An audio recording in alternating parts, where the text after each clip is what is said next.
The cinema. What do you mean by cinema? Cinema has different names. Cinema can be called as movies. Why do you call it movies? You are trying to say it's a movable picture. It's a picture in motion. Motion pictures, movies, cinema, films, all these are connotations used to define cinema. What was the impact of cinema? What is cinema? Where did it start? So the first initiation was based upon the stage dramas that used to be held long back in ancient cultures. They said, if those dramas can be held, can such dramas be conducted somewhere and recorded on something? So they started recording on recording discs of variety of kinds. It can be cassettes, it can be CDs, it can be DVDs. Now different technologies they used to record it. What did they do after recording? What are we doing after recording this?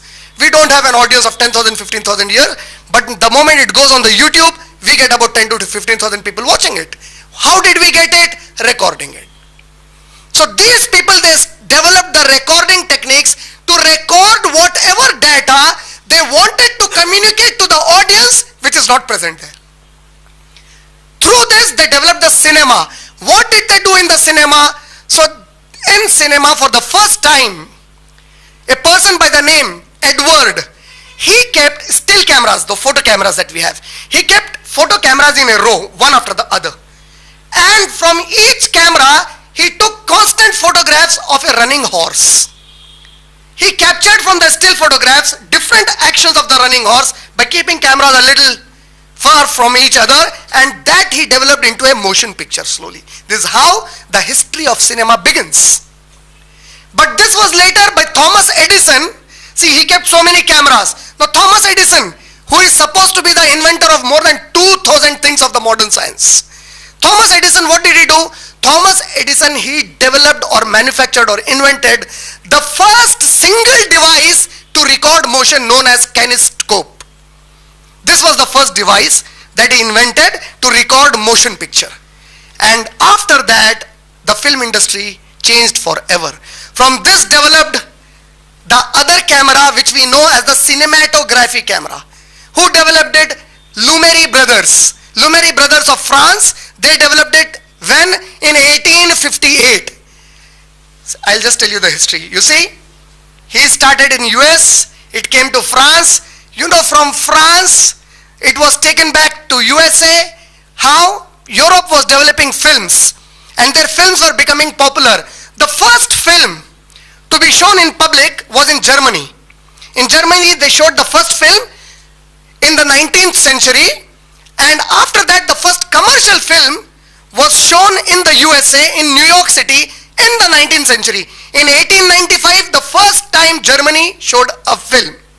1896 in the US. And then by the time the World War took place, in 1914 to 1918, the First World War happened. In First World War, Europe was centralized engaged in the war. By then, the technology of cinema, it got interrupted in development in Europe. America picked it up, flourished in America. And it was Griffith. Griffith was the first director of a film in US on a mass level whose brainchild is the Hollywood. The Hollywood that you have today is the brainchild of director Griffith. When he established Hollywood, Hollywood went through 4 phases. The silent cinema, the classical Hollywood cinema, the new Hollywood cinema, the contemporary Hollywood cinema. 4 phases in Hollywood's development. It started with the silent cinema. What would they do in those cinema? So the historians tell us today that Hollywood served 4 main purposes. Remember, these are very important for you to realize what's happening in the world today through mass media. The 4 purposes of Hollywood were, the first and foremost purpose of Hollywood was to establish Western democracy in the world. Make sure that any program they make on Hollywood platform, it shall be a reflection of Western democracy in the world, indoctrinate the minds of the masses that it is West that is the best. The first and foremost purpose of Hollywood, Western democracy. The second was slapstick comedy. What is slapstick comedy? It's a new form of comedy invented or more popularized, not invented, more popularized through the Hollywood using Charlie Chaplin. Charlie Chaplin was a Jew. He was used by Hollywood to popularize slapstick comedy. What do you mean by slapstick comedy? It means a comedy where physical action is more than the voice. Charlie Chaplin used it. And even in that comedy, the fundamental purpose should not be lost of maintaining Western democracy. The third were all the musical shows. Musical shows to invite the youth to be modern through music and dance, to forget all those religious principles. See the way the youth today, the men and the women, they indulge in illegal sexual activity according to any religion of the world. Even according to Indian law, indulging in sex before marriage was not considered legal. But now even having a wife, then having somebody as your partner, live-in partner, having a child through her, no problem in India anymore. The Indian Supreme Court law, it says that if you have a wife, but you, in another place you have a woman whom you have kept as a keep, which in the sophisticated, she's a keep. That keep in the sophisticated terminology today is called a live-in partner. What do you mean by a live-in partner? Meaning I'm not married to her, I'm just living with her. While living with her, you get a child. And when you get that child while living with her, that child is equal in the rights to the child from your wife. So having a child from her, living with a in a live-in relationship with another woman other than the wife, Indian constitution has no problem. Having a second wife is a problem. Same thing in USA. You go to USA, you go to Europe, live-in partners, with the wife you have live-in partners, no issues. No, they have, wife you can't have. I say, stupid people. What is the difference? So legally, every religion of the world, whether it be Hinduism, whether it be Christianity, whether it be Buddhism, whether it be Jainism, whether it be Sikhism, whether it be Judaism, whether it be Christianity or Islam, as religions, no religion ethically or morally permits any man or woman to live as husband and wife relationship without getting married to each other as husband and wife legally. When you get married, announce it to the people that from today, she is my legal wife. From today, he is my legal husband. Unless you can't live now. But what happened through the Western music culture, they promoted the concept that love is natural. So anybody in their teenage can fall in love with the opposite sex. It's natural. You don't need to fall. It happens. There is nothing to fall in it. When you look at the opposite sex and the opposite sex looks at you, there are many things in human psychology of attracting towards each other. So you don't need to fall and break your faces. It happens by itself. But that should be promoted. How it should be promoted? No, don't talk about marriage. They are okay. They are human beings. They want to involve in sexual activity. Let them enjoy it. Safe sex. See, otherwise you will go with AIDS, use condoms, use eye pills. All promoted through the mass media. So what happened? Now they say the HIV cases in India have got reduced to a major level because of the promotion of safe sex. And what does Allah say? Allah say the safe sex is only with the wife. Allah says safe sex is only with the husband, because any other sexual activity will lead you straight into the hellfire, and if you are destined to hellfire, then you are not safe. So this concept changed. This concept totally changed. And what they did through musical shows, they promoted all sorts of music and dance, saying that with music and dance you can relax yourself. See, you go into a pub or a club, you dance with a partner. There are many pubs and clubs in India and abroad. Whenever I go to Ireland and all these places, there are many pubs. In Ireland, I was surprised. I was living in Dublin in a hotel. Just opposite to my hotel was 2 to 3 pubs and clubs. And suddenly, on the Tuesday night, I witnessed girls who must be studying in their 8th or 9th standard in their schools. All of them are lined up and they have 2-3 men who are guiding them to go to the club. I asked the brothers there, I said, what is this? So they said, the government, it educates the school-going children about the ethics of going and staying in a pub. So the school teachers have brought them how to go in a pub and what to do inside the pub.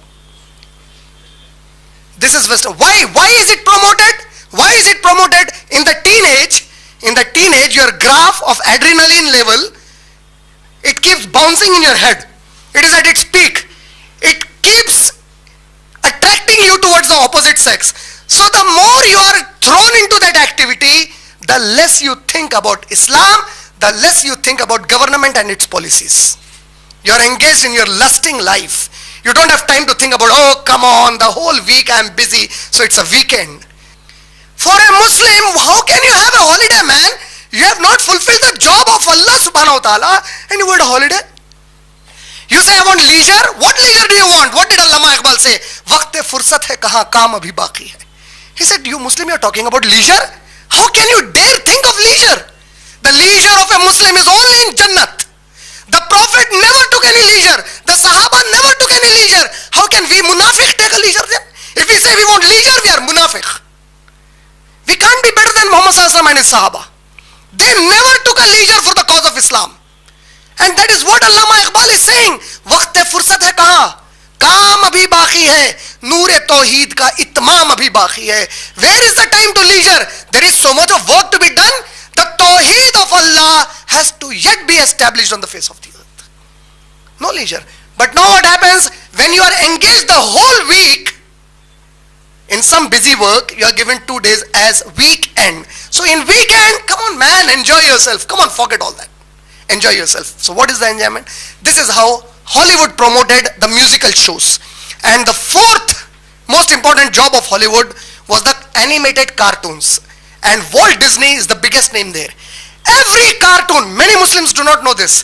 Every cartoon on the television, it indoctrinates the Muslim child to think on any other side except Allah as As-Samad, meaning the one whom we need and the one who needs none. Look at the Muslim children today. They talk about Chota Bheem, they talk about Shaktiman, they talk about Jian, but they don't know who is Allah. These are our children, Muslim children. These are children born to Muslim parents, and it's a shame on the parents that the parents utterly failed to introduce the creator of your child, Allah subhanahu wa ta'ala. It's a shame, man, it's a shame. Our children, they talk about everything except Allah subhanahu wa ta'ala. These four were the purposes of establishing cinema in Hollywood. And look at all the cinema through Hollywood now. Look through this explanation now. Every cinema, every entertainment, every program produced from Hollywood will work on these 4 lines. The first and foremost, Western democracy. The second, any comedy promoting Western democracy. The third, musical shows promoting Western culture, Western lifestyle, promoting Western lifestyle as liberalism and progress. The fourth, your cartoon shows indoctrinating your kids to think in the Western style. And the Lumiere brothers, when they invented the cinematograph, within 6 months, do you know which is the second destination they traveled in the world? They traveled to Bombay. And it is their travel that gave birth to Bollywood in Bombay. Bollywood, what is Bollywood? Bollywood is a combination of 2 different words. Ball is from Bombay. Wood, Bolly is from Bombay. Bombay was the previous name for Mumbai. Bolly from Bombay, wood from the Hollywood. Bollywood. And do you know the biggest film production industries in the world are Hollywood, Bollywood, third, anybody can guess here? Tollywood is no comparison. You will be shocked if I tell you. The Nigerian film industry. Can you imagine a country which starves, full of violence, and shamefully a Muslim country?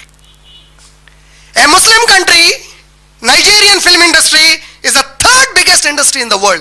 Of these 3, the biggest viewership is Bollywood. And Bollywood does not mean all Indian cinema. It merely means the Hindi cinema. When did it start? So Adarshi Irani from Iran was a Persian, was a Parsi. He produced the first film, which was the talkative film called Alam Ara. But before that, a silent movie. In 1913, Dada Sahab Phalke's movie called Raja Harishchandra. That was the first movie in 1913. Do you know in by 1930, by 1930, how many films were produced in India every year? Can you imagine it? 200 films were produced in India every year by 1930. And what would Bollywood do? Bollywood was influenced by, now look at Indian cinema and the impact it had on all the Indians, worst on us Muslims.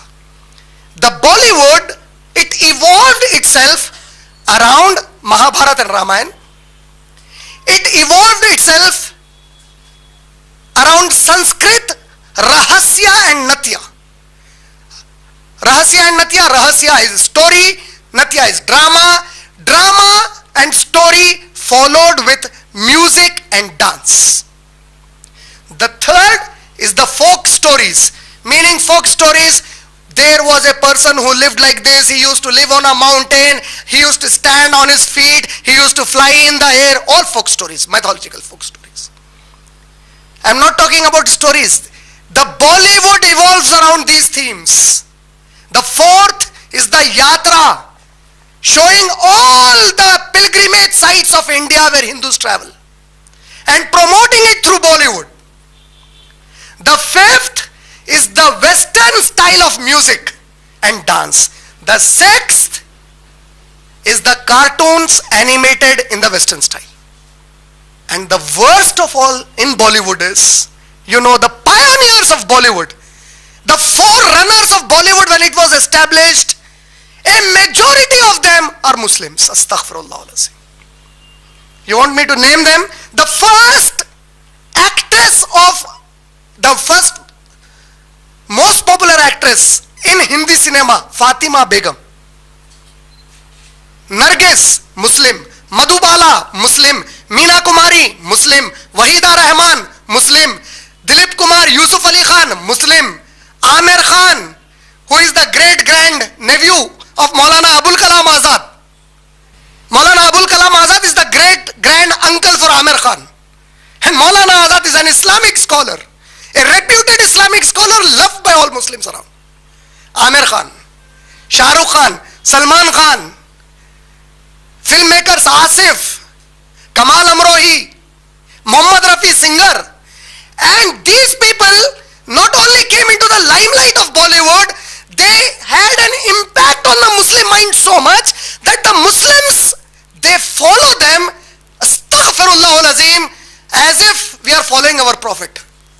Nauz billah. Anything that they do, the Muslims are ready to do. Shame on the munafiq. Shame on the munafiq who hold musical shows in Ramzan in Hyderabad, and they are Muslims. Rafiqi Yad, may night. Rafiqi night. Who is this Rafi? He has such a big name, Muhammad Rafi. Of what use is his name? He has the name with the name of our beloved Prophet Muhammad sallallahu alaihi wasallam. And look at the songs he has sung. Look at the vulgarity in the vocabulary of the songs. खुदा भी आसमान से जब जमीन पर देखता होगा, मेरे महबूब को किसने बनाया सोचता होगा. And the Muslims praise him. They think him to be the wali of Allah subhanahu wa ta'ala. Nauz billahi min salik. Astaghfirullah. How many names? How many names? Parveen Bobby, Zinat Aman. All Muslim families. And Muslims respect them. Masses respect. Yusuf Khan. People don't want to hear negative about him. About Dilip Kumar. They have photos of Dilip Kumar. They have Salman Khan with a salam in Ramzan. Astaghfirullah. A person who is worshipping Ganesh and saying, I don't merely believe in Allah. And Muslims take him as an icon. Why? You have forgotten your Sahaba. You have forgotten your Awliya Allah. You have forgotten the greats of Islam. What has gone wrong with us? Look at the impact of cinema. Cinema has spoiled the masses throughout the world. Why did it spoil? Because you and me failed to promote this. It's not their fault. Allah says in Surah Baqarah in one of the ayat that the disbelievers will not be pleased with you unless you adopt their ways. You know what is the tafsir of the ayat? The tafsir of the ayat is the natural laws set by Allah. Allah set natural law. What is the natural law? Either the disbeliever will work on you to convert you on that side, or you will work on the disbeliever to convert him on this side. If you fail to work, The only result is you will convert on that side. We stopped working. We stopped working. And now you expect Allah to help us? What greater shame can be on us? What greater shame can be on us? That from every corner in the world, we are at the receiving ends. For anything wrong that happens, you are the one to be blamed.